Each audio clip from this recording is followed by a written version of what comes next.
कोंटा में बैठे रहता है, पंडाल में जगह ना मिले तो बाहर बैठा रहता है। वो अपने आप को सबसे छोटा मानता है। भक्त तो वो होता है जो भगवान के लिए कुछ भी करने को तैयार हो जाता है, जो सेवा भाव में भी पीछा नहीं हटता, वो होता है भक्त।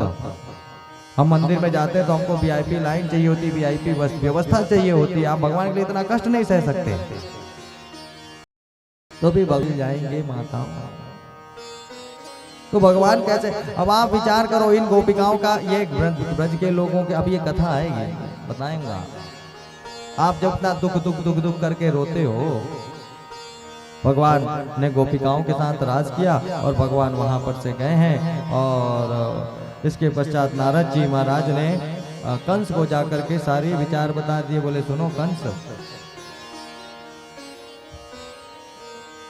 अरे वो जो देवकी का लाल जिसको तुम मारने के लिए ढूंढ रहे थे वो कोई और नहीं, वो कृष्ण ही है। सारी बात बता दी नारद जी महाराज ने, सारी बात नारद जी महाराज ने उसे बता दी। भगवान कंस को क्रोध आ गया तो उन्होंने कंस ने देवकी और वसुदेव को फिर से कारावाह में डाल दिया, कारागृह में डाल दिया।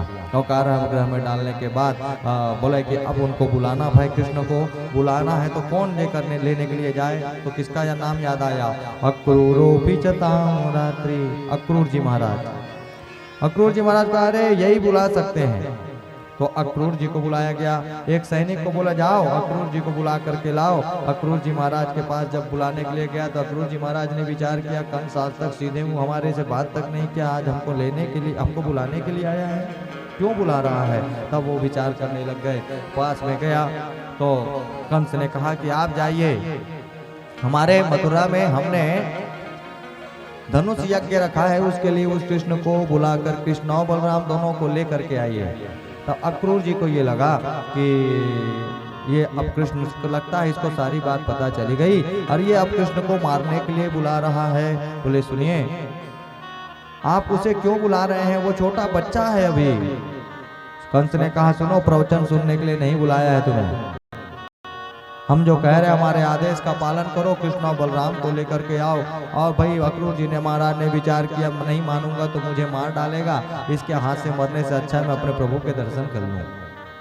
भगवान को लेने के लिए पहुंचा। आज देखिए अक्रूर जी महाराज आज अपने भगवान से मिलने जा रहे हैं, लेकिन मन में सोच रहे हैं मनोरथाम करोत्युच्च जनाम देव हतानपि युज्यते हर्ष शोकाभ्याम तथा क्याभ्याम करो मितवारे। मेरा भाग्य तो देखो, आज मैं अपने प्रभु के दर्शन करने जा रहा हूँ और बताओ सौ दुर्भाग्य भी है कि दर्शन करने जा रहा हूँ, लेकर के आऊंगा और कंस इनको मार डालेगा।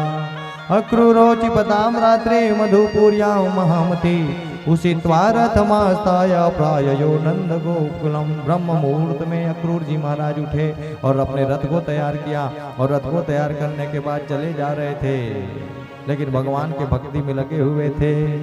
देखिया हूँ जाई आज मैं चरण जल जाता, अरुण मृदुल सेवक सुखदाता। देखो कितना सुंदर भाग्य मेरा, मैं आज अपने उन चरणों के दर्शन करने जा रहा हूँ, किनके जिनके चरणों में अरुण मृदुल सेवक अपने प्रभु श्री राम के चरणों को दर्शन करने जा रहा हूँ। जे पद पर ऋषि नारी, जिनके चरणों के पढ़ने से अहिल्या तर गई, ऋषि की पत्नी तर गई।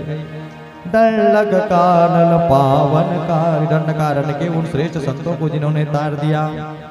अरे दे पद जनक सुता और लाए, कपट कुरंग संग धर धाए। अरे मैं ऐसे प्रभु के आज दर्शन करने के लिए जा रहा हूँ। और ऐसा मन में सोचते सोचते सोचते वृंदावन के लिए मुड़े नहीं, सीधा चले गए। सीधा चले गए तो पता चला 10-15 किलोमीटर आगे। वहां से पूछा महाराज वृंदावन कहाँ है। बोले महाराज आप आगे आ गए हो, पीछे जाओ।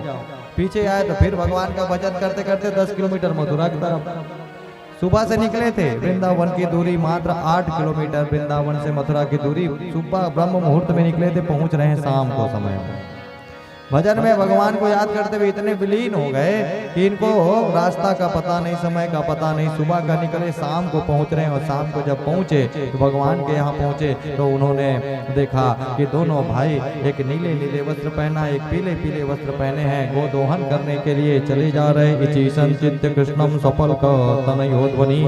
रथेन गोकुलम प्राप्य सूर्यायाश्च कृतिम नृपा ददर्श कृष्ण रामश्च ब्रजे गोदोहन। दोनों भाई गोदोहन करने के लिए जा रहे थे। भगवान क्रूर जी महाराज वहां पर पहुंचे और जैसे ही पहुंचे तो भगवान ने उनको पहचान लिया। काका आइए आइए आइए, और लेकर के उनको बढ़िया तख्त पलंग बैठा करके उसमें बैठा दिया।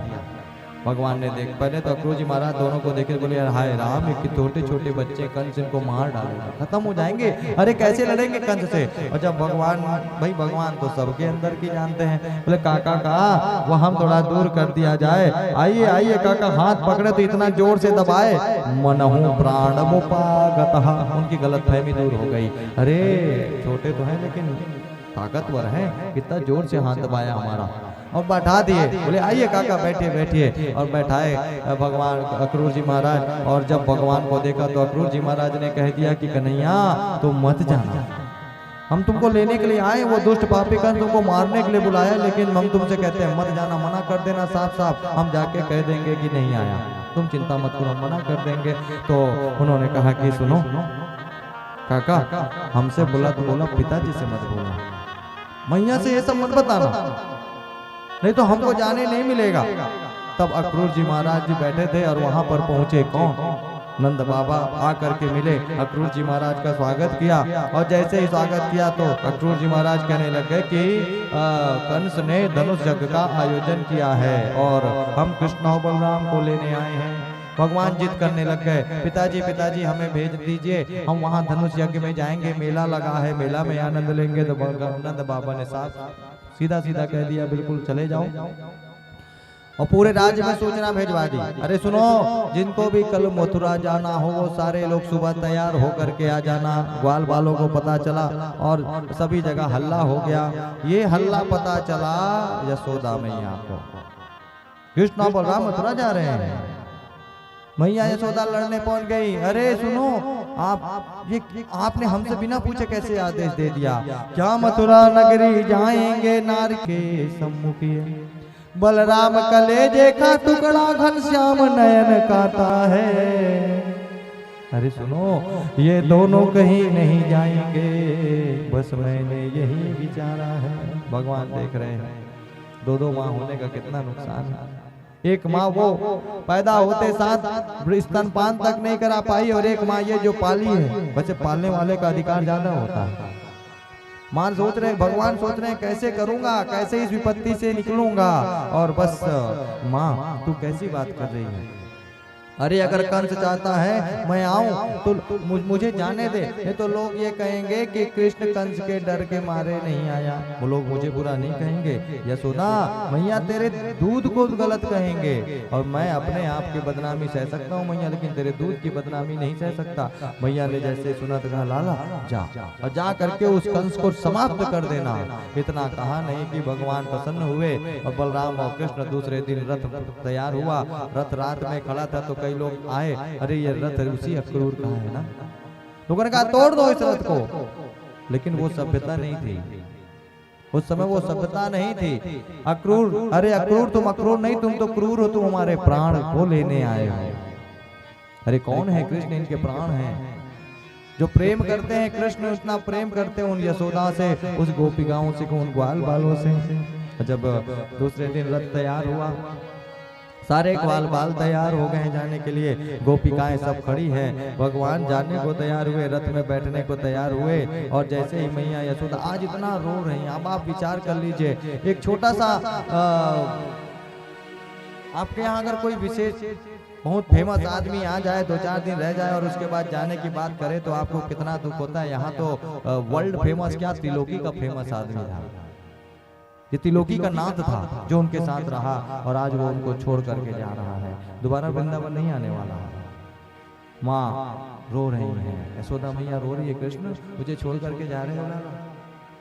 हाँ मैं आऊंगा ना माँ, मैं आऊंगा, आज से शाम कल मैं आ जाऊंगा, मैं आऊंगा, जरूर आऊंगा। और भगवान जो है रथ में बैठने को निकले। कृष्ण थोड़ा रुक जाओ। और रोक भगवान को रोका और मैया यशोदा दौड़ी कहाँ, रसोई की तरफ। भगवान रथ में बैठे हुए हैं और अक्रूर जी को महाराज को कहा, काका थोड़ा रुक जाइए, मेरी माँ ने रुकने को कहा है। और पीछे से आवाज आई, कृष्णा कृष्णा आवाज आ रही है। मैया भगवान पलट के देखे, मैया धड़ाम से गिर पड़ी। भगवान दौड़ते दौड़ते आए, माँ कैसी कर रही है? बोल तो रहा हूँ वहां से तो आऊंगा, और तू कहाँ दौड़ी चली आ रही है? हाथ में देखा तो एक कपड़े में माखन और रोटी थी।